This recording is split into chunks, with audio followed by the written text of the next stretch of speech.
Lord, I intend to call only two witnesses for the defence, the accused herself and Dr. Lavinia Coe. Now, as the evidence of the accused may be a prolonged affair, and Dr. Coe is a professional woman who is already in court, I wondered if we could hear her evidence first. Well, that would depend, Miss Tate. Mr. Lloyd, do you have any objection to this? Am I to understand that Dr. Coe is being called to give expert evidence and for no other reason? That is so, my lord. Then I don't think I have any reasonable objection. Then you may proceed, Miss Tate. Thank you, my lord. Call Dr. Lavinia Coe. Dr. Lavinia Coe, please.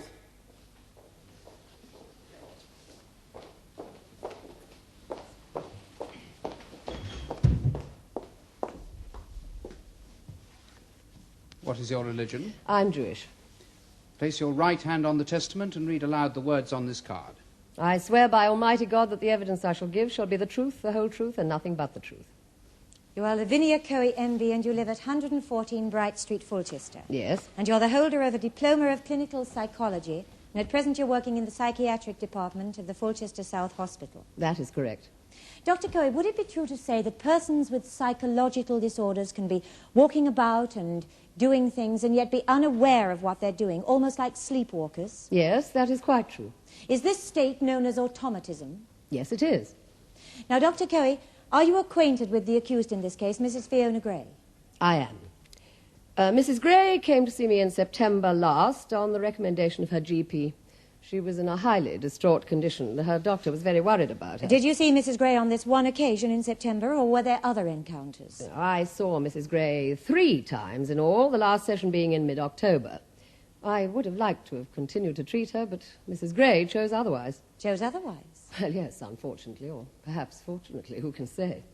You see, in my branch of medicine, you can't compel the sick person. It isn't like a casualty where you say to someone they've got a broken leg, you must keep the leg in plaster for a month. You have to have the free consent of the person to be treated. But you had no doubt in your mind, Dr. Coe, that Mrs. Gray was a sick woman who needed treatment.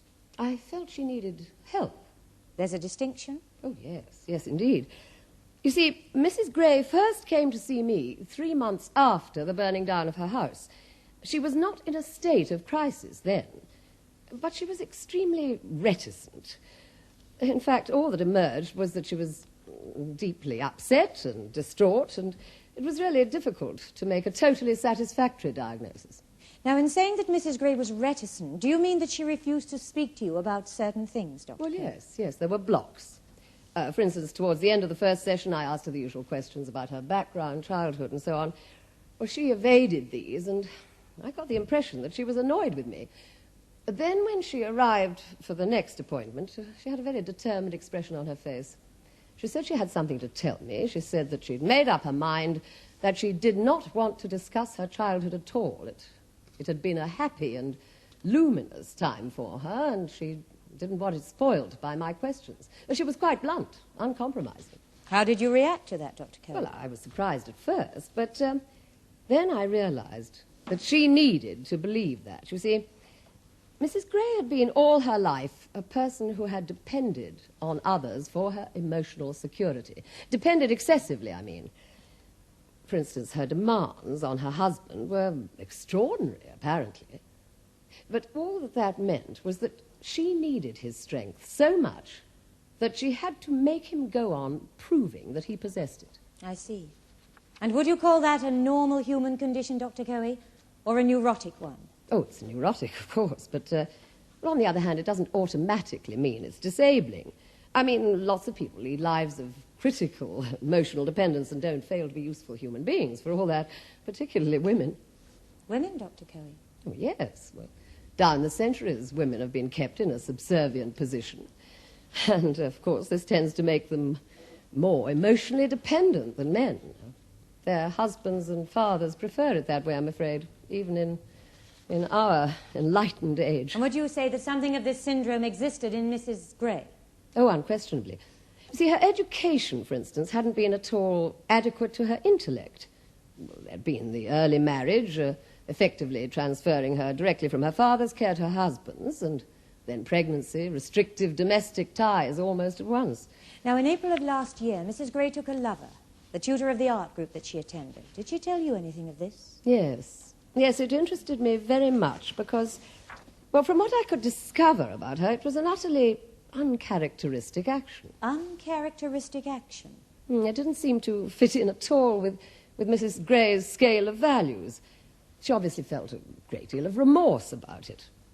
Well, then I found out that the reason that she'd taken up with the art tutor was because she had wanted her husband to put the family home in her name, as well as his own, and that after a great deal of argument, he'd refused. Something of an overreaction on Mrs. Gray's part, surely. Well, it apparently meant a great deal to her to be the joint owner of the house she lived in. Well, it struck me as a sudden assertion of an independent personality, a symbol of an awakening maturity. Maturity? Well, yes.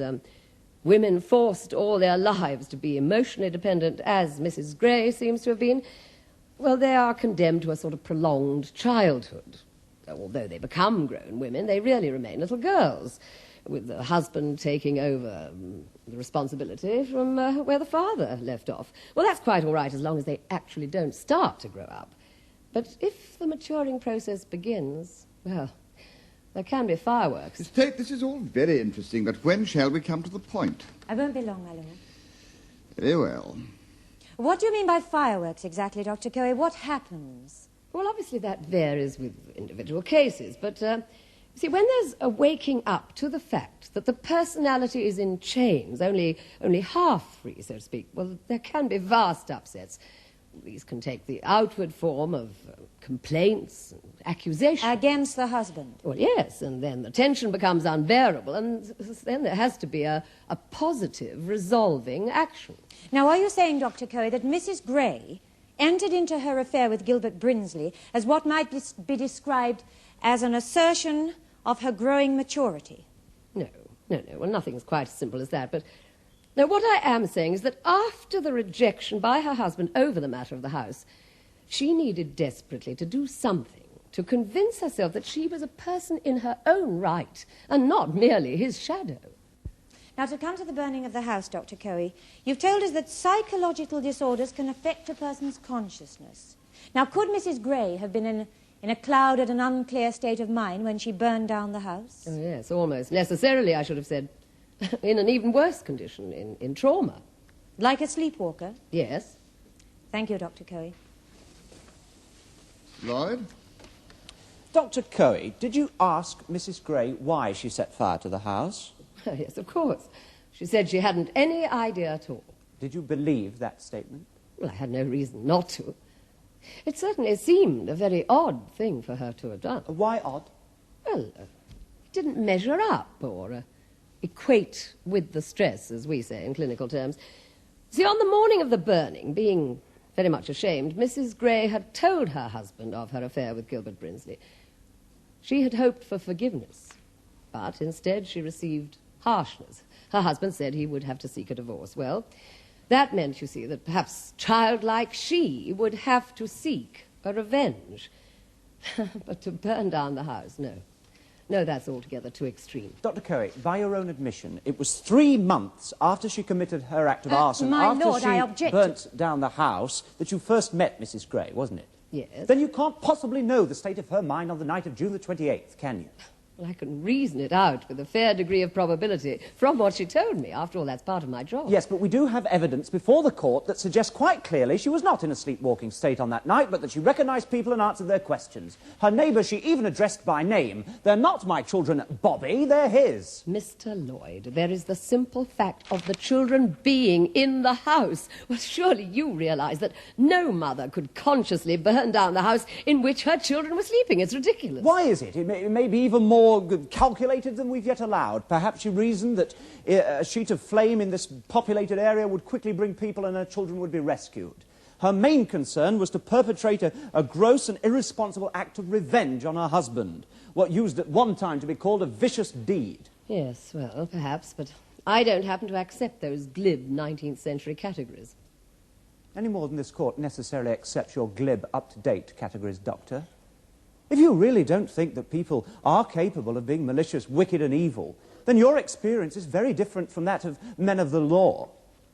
We are not here to find excuses for the actions of the accused. We are here to judge her impartially and to see if those actions have resulted in a crime. It really is very important for us to understand the state of mind of Mrs. Gray at the time of the fire, Dr. Curry. Now, you've spoken of a traumatic condition, and yet you say you find the burning down of the house is altogether too extreme a reaction to the stress under which Mrs. Gray was labouring. Yes, yes, I do. Well, you see, there remains an area of doubt, doesn't there? And unless you can resolve that for us, we're really very little advanced. Thank you, my lord. So, Dr. Coe, you don't think that the accused would be capable of consciously setting fire to a house in which her children were sleeping? No. No normal mother would consciously do such a thing. Any more than she would consciously commit adultery? I beg your pardon. Yes, another glib 19th century category, Doctor. Doctor, it seems to me that in your book the accused can do no wrong. Because her husband refuses to put the house in her name as well as his own, she quite rightly goes and has an affair with Gilbert Brinsley. And because her monster husband then asks for a divorce, she quite rightly goes and burns his house down. You can make a cheap joke of anything if you put your mind to it. Perhaps if you understood the pain that psychologically disturbed persons suffer, you wouldn't be quite so witty. Doctor, is everything that psychologically disturbed persons do a compulsive action? I don't understand. Well, if I, as a psychologically disturbed person, go out and rob a bank, is that ipso facto an act to which I'm driven, or may it not also be a willful and criminal act? Well, of course it may. The kind of actions to which psychologically disturbed persons are driven will be within the terms of their particular neurosis. Actions which are therefore explicable, at least by an expert. Yes. Well, my dear doctor, in this case, you are the expert, and you have failed to give us an explanation of the accused's actions. You have told his lordship that you don't know why she burnt the house down. No, it is true that I don't. But Mrs. Gray would not permit deep analysis when she came to see me. A reason would have emerged from that. I have no doubt of it. A reason emerges now, Doctor, clear as a crystal. It's just that you refuse to admit it. It was a deliberate act. It was an act of revenge directed against her husband, just as the adultery was such an act. Mrs. Gray is not a psychologically disturbed person, Doctor. She's simply an old-fashioned, faithless wife. And before this court, she is a criminal.